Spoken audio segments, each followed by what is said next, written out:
So this is just going to be a quick vid on 2.10.3.12, new version of Thetis, which has just been released primarily for the Anans right now, until read MMIO bot gets around to updating for the Hermes Lite 2. So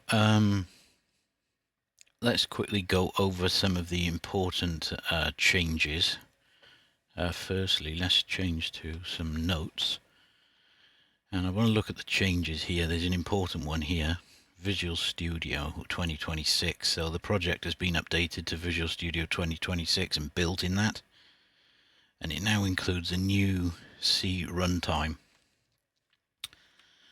So what that means is when you go to install it, you're probably going to be given an option to either reboot your computer, shut some apps down, or a mixture of both, so just follow the on-screen instructions. I would say before installing it, you uninstall the old version first of Thetis, but that leaves behind your databases and whatnot, so you won't lose any settings, but give it the best chance of working without issues. And I would say after installing it, you reboot the computer, and then you go into the percentage app data percent folder, app data roaming, scroll down to here, open HPSDR, Thetis x64, and I would delete WDSP wisdom 00. So when you start this new version of Thetis, it rebuilds wisdom. Obviously that's going to take 5 minutes or so, depending on your system, so but it is worth doing for this version. Right, couple new, well, all this section is additions, and we'll look at these quickly. We'll just quickly work down these green ones and then revisit the yellow ones in a minute. So DirectX, so you can pick a DirectX device to output the display to, and you get that by running thetis.exe with -help on the command line. To get more information on that, you can load different models into RN noise, which is NR3, and you do that through the NR tab here, use model. Default is large. Use model gives you a file picker, and you can load in the large or small, which are also stored in the thetis.exe folder. But if you do your own training, you can load those models in as well. So you get to that. Just bring up NR tab in DSP, and here it is the load picker, and you can default and stuff, so that's all in there.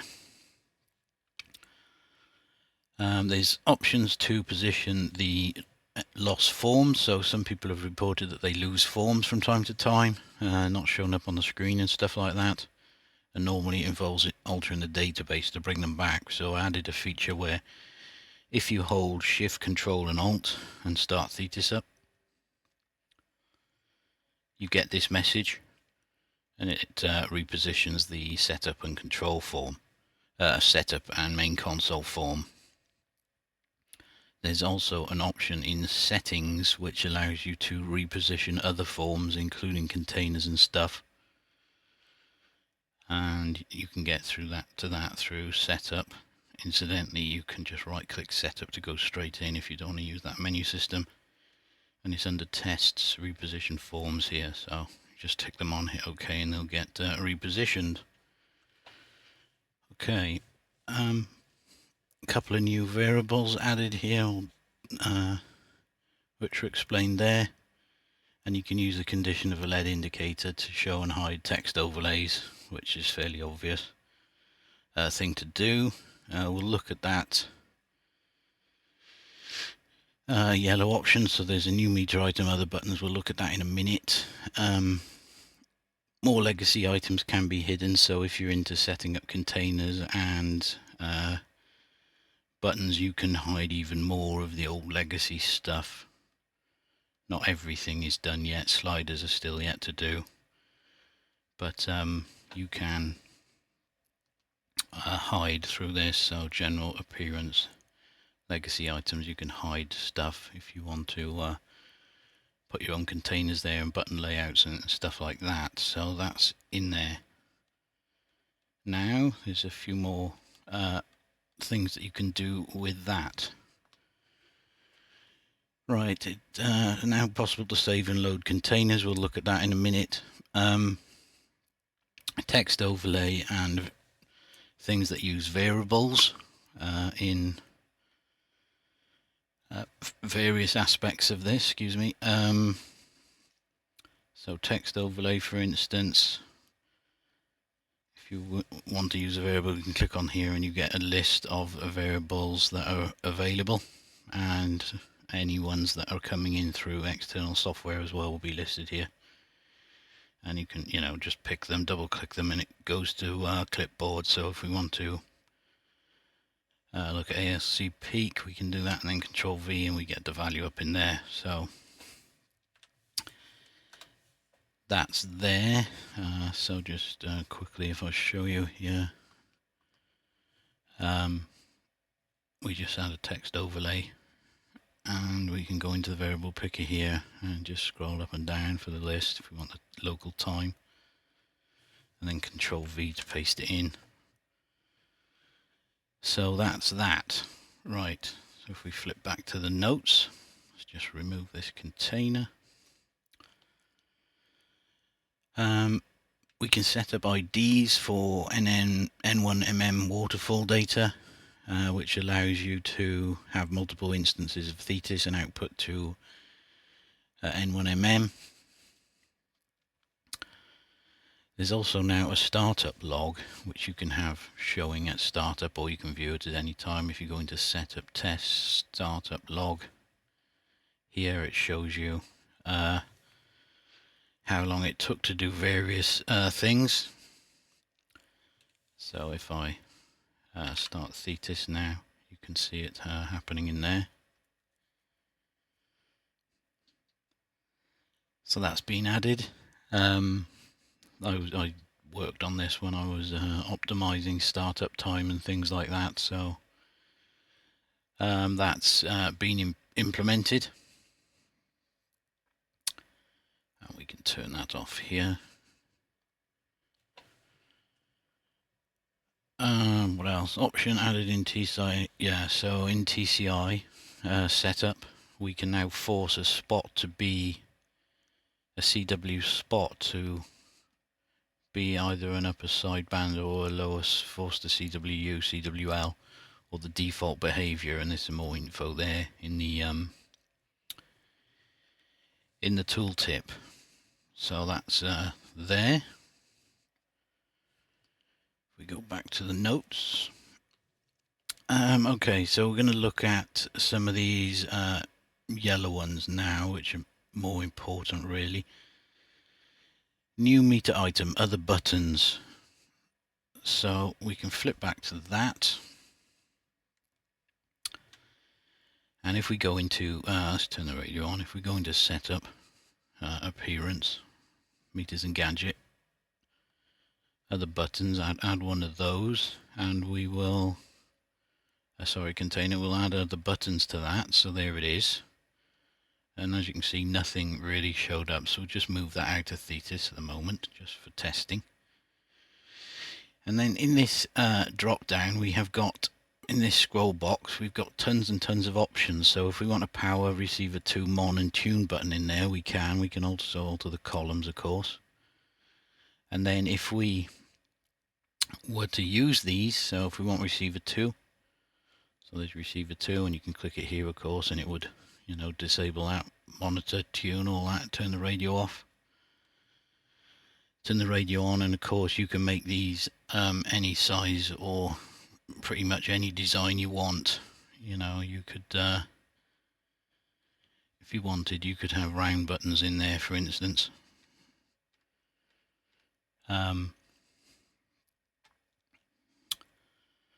So yes, it's quite flexible in what you can do. So that's other buttons. It allows you to add pretty much every feature in Thetis into a button. There are still a few to do, but most of it's in there now. You know, you can alter the AGC and all that sort of stuff. You can have incremental stuff with it as well. So for instance, if we were to make an AGC box, we could have fixed, long, medium, slow, custom, auto, and AGC plus and minus. We had some columns in there. So auto, as you notice, ticks this off and on, which is the same as right clicking on this, so we can, you know, disable, enable with that. Medium, fast, and all that, we can change that. We can cycle through AGC. Increment or decrement the AGC gain slider. All that type of stuff. And of course we can change the layout of these buttons to however you'd like them. It's all fairly flexible, as you know, with these buttons. So yes, those are the sort of standard buttons. We've also got in here macro buttons, which probably deserve a video all by themselves. What we can do is we can move these buttons around as well if you don't like the standard layout, which follows this. It's Father Christmas there. Which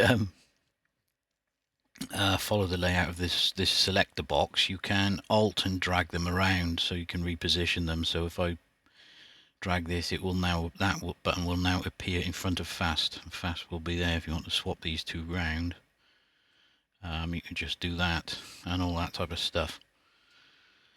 But if we get onto macros, so let's clear this. Get rid of those. And we add some macro buttons on here.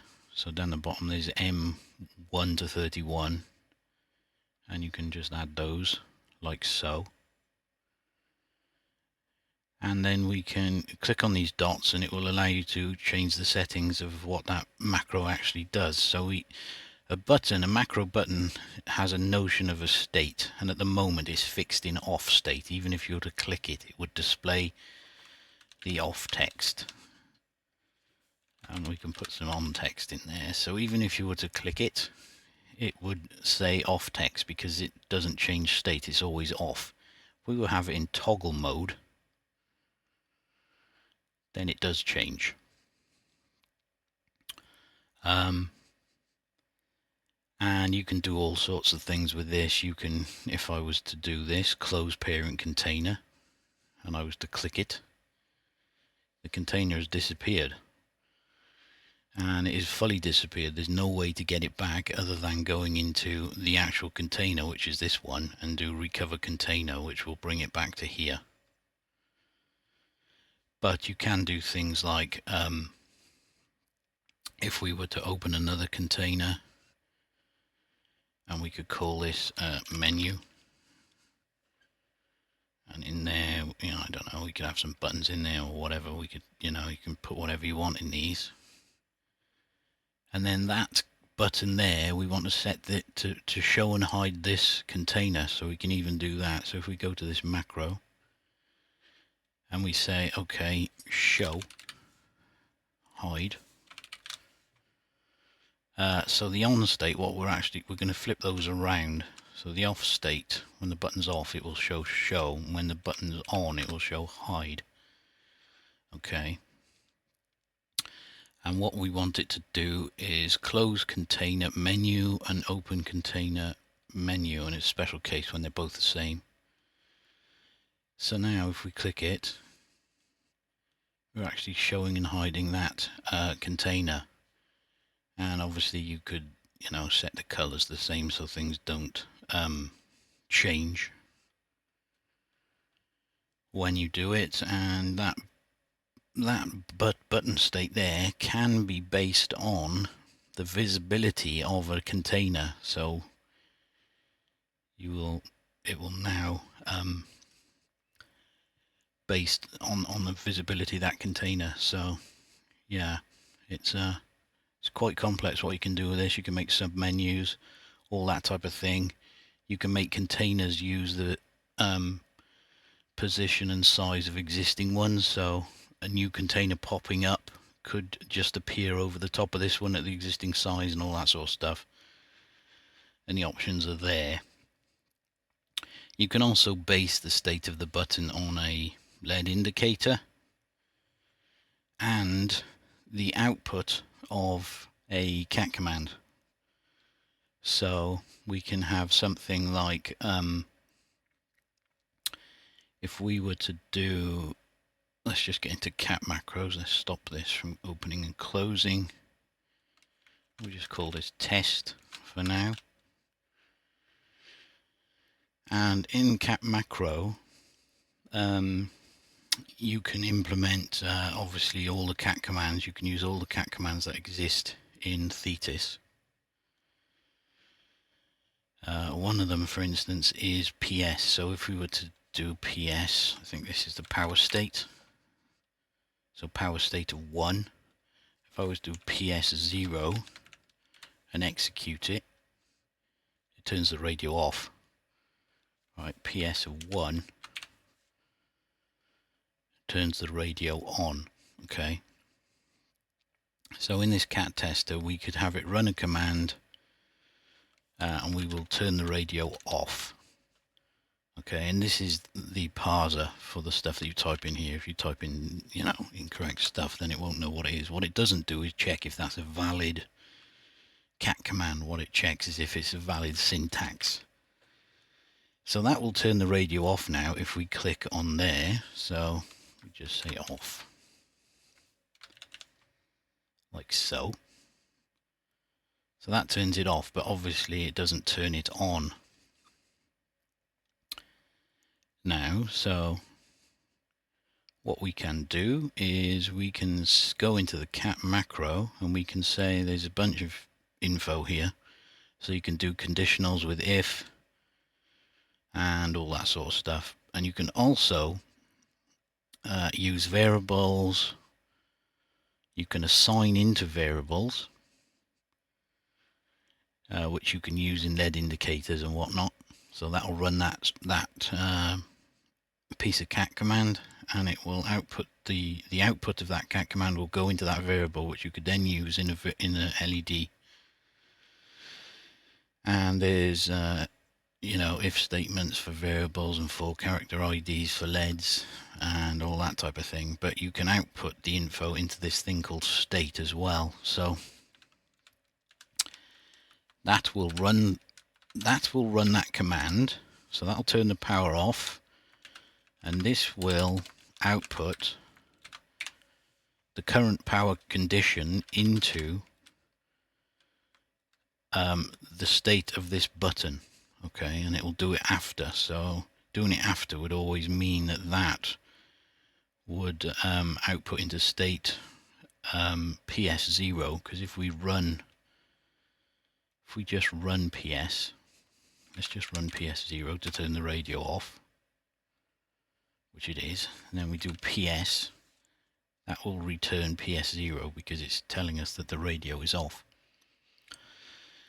So we can do stuff like, let's query the state of the power, put it into the state of the button. If the state of the button is off, turn the radio on, else turn the radio off. So what that's doing, that's querying the cat command PS. It's running the cat command PS, outputting the state of PS into that. If the state of the button is that, if it's off, then turn it on.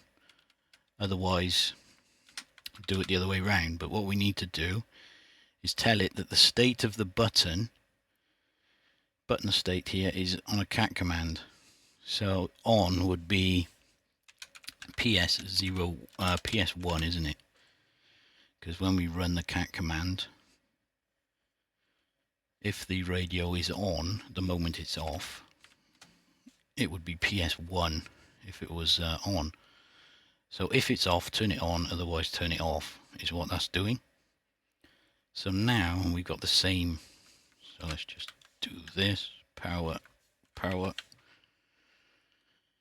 Now we've got a button which that turns the radio on and that turns it off. So we've basically implemented that through cat commands. And obviously you can have tons of cat commands in that macro, and you can do quite complex things with it. MMIO actions allows you to send messages out on button click. So we could do something like the on so let's set up one. Let's just go into here, remove this, add a TCP/IP server, which is an output type of type JSON. Let's put a line feed on the end, carriage return line feed. So that's that. We're going to copy that 4-character ID there. We're going to go back to this button, this macro, and we're going to say send a message via 4-character ID that, and on would be power on. Power is on, power is off. Okay, so we're going to send those messages out. So what we can do then is, if we putty in, just connect into that server that we added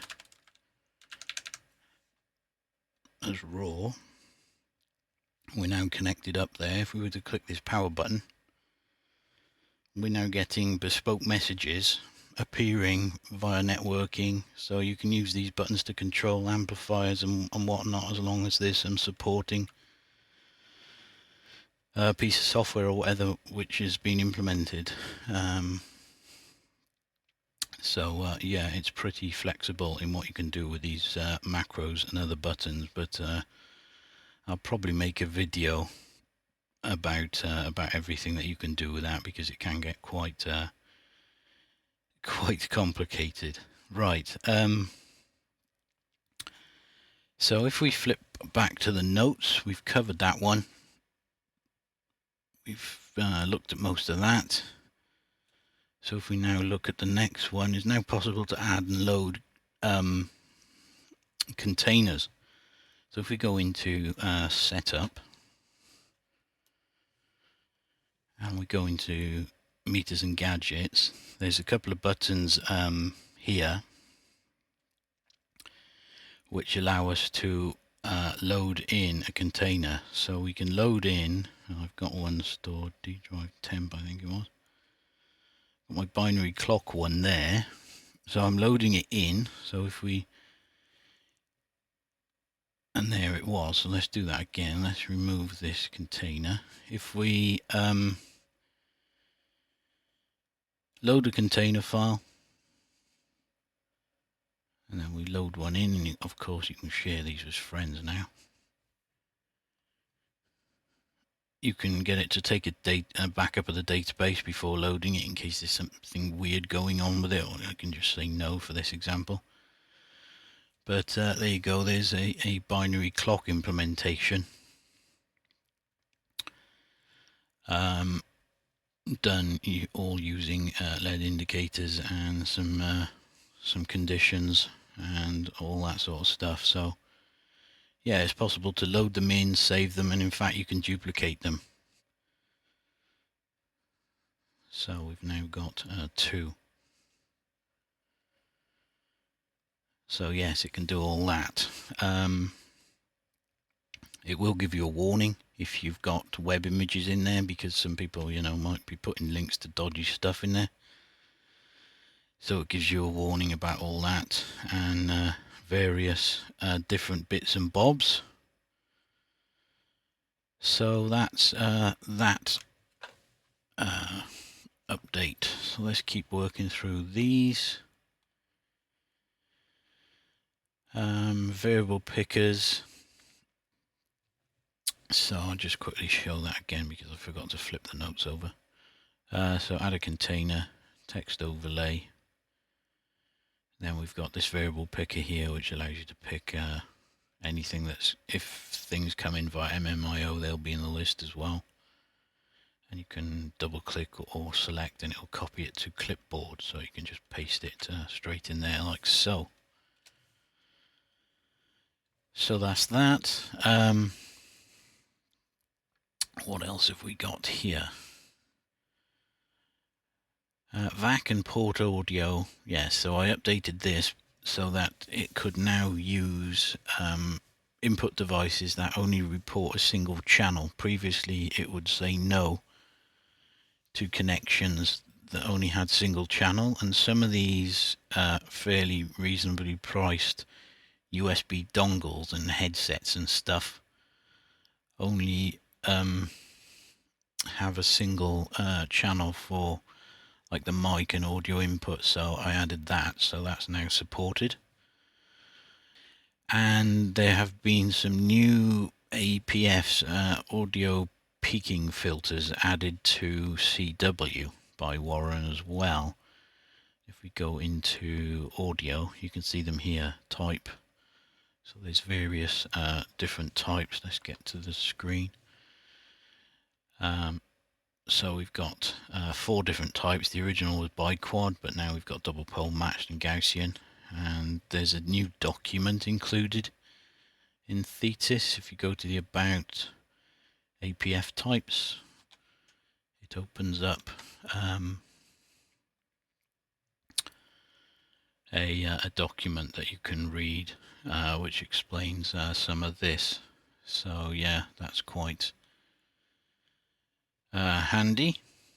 And of course, if you're in CW, you can cycle around them with this new button here. So double pole, matched, Gaussian and biquad. And if you right click, it will take you straight into the section there.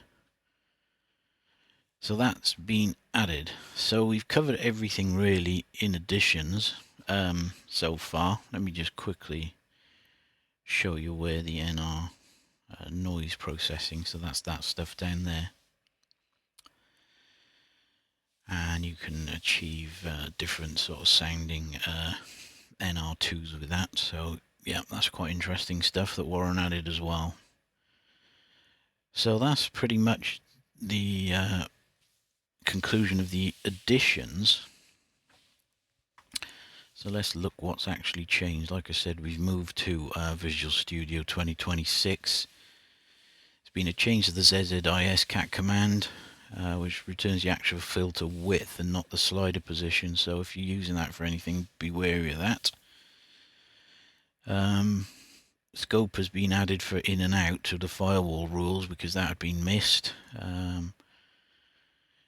We've looked at this form changing, resizing position stuff, so we've done that. A couple of fixes in this for the RN noise levels. Broadcast AI messages from Kenwood are now flood controlled, so that if you're whizzing around the spectrum really quickly or changing frequency really quickly, it won't kill the piece of software that's receiving the cat commands, because before it was like just piling them out. LED indicator script engine has been totally rewritten. You can have a bit more of a read about it there. Essentially, it's much more efficient now. Doesn't use up so much memory and all sorts. There's only one Roslyn script engine running for all LED indicators, so it's a lot better. Meter items have mentioned that they've been sorted alphabetically. DirectX will attempt to restart if it fails. It's not 100% catch-all, but it's an improvement. VFO sync, now that's worth looking at. That's been totally reworked. So VFO sync, if you right click on it, it'll take you there. But VFO sync has now got options, so you can have it do these things or not.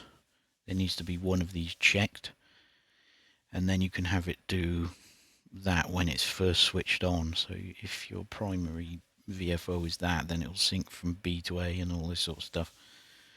So there's some new options for that. That's been totally reworked. Show legacy meters has been changed to hide. That's just a change in this option here. Appearance, legacy meter items, and more things have been added to this as well. But it's all been brought in line previously. It used to say show, I think, but now it's been changed to hide.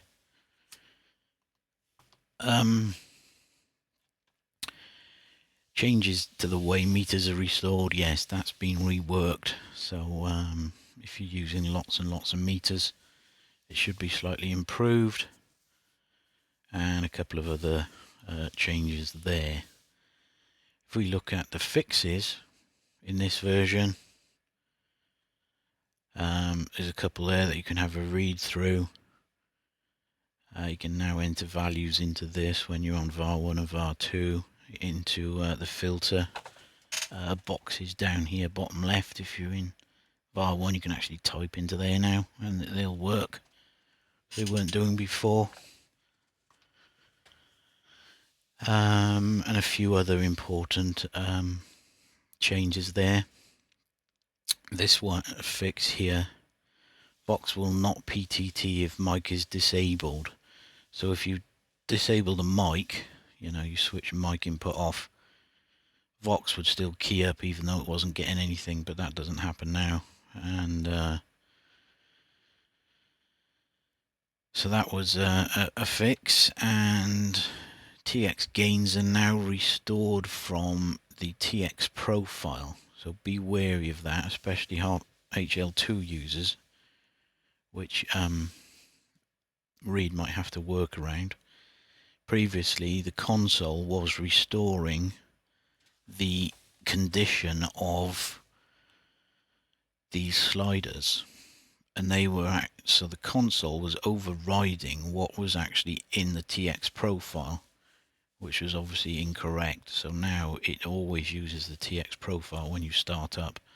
So if you drag that slider, shut down and save, and then shut down and then come back into Thetis, that slider won't be at that position. It'll be where the TX profile tells it to be. So if you want to drag it there and have it reappear there, you need to turn on the option to auto save. Auto store TX profile on Thetis close. So you'd have to turn that option on if you wanted to do that. So there we are. Okay, so that's pretty much an overview of what has happened in this version 2.10.3.12. And if you've got any issues with it or find anything, then hit us up on GitHub or Discord and let us know what you've found, and I'll have a look at resolving it hopefully. But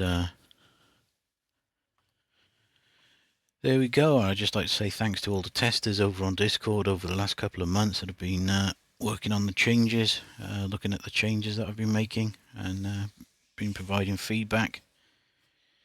And also hope everybody has a nice Christmas or holidays and a new year when it comes around. All right, cheers. I'll catch you again.